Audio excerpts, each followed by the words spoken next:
জনগণ এখন ঘুষ না দিয়েই পাসপোর্ট পাবে বলল প্রেস উইং। পাসপোর্টের জন্য এখন আর পুলিশ ভেরিফিকেশন লাগবে না, তাই মানুষ এখন দ্রুত এবং ঘুষ না দিয়েই পাসপোর্ট পাবে।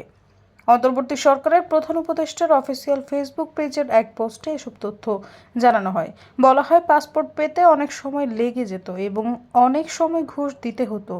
ঘুষের অভিযোগ সবচেয়ে বেশি এসেছে পুলিশ ভেরিফিকেশন প্রক্রিয়ায়, অর্থাৎ ৭৫.১%। পাসপোর্টের জন্য এখন আর পুলিশ ভেরিফিকেশন লাগবে না। এতে পাসপোর্ট দেওয়ার গতি বাড়বে, যা প্রবাসী শিক্ষার্থী এবং পেশাজীবীদের উপকারে আসবে।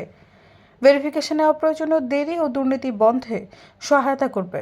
মানুষ এখন দ্রুত এবং ঘুষ না দিয়েই পাসপোর্ট পাবে। এতে কাজ, পড়াশোনা, পরিবার বা ভ্রমণের জন্য বাংলাদেশের মানুষ সহজে বিদেশে যেতে পারবে।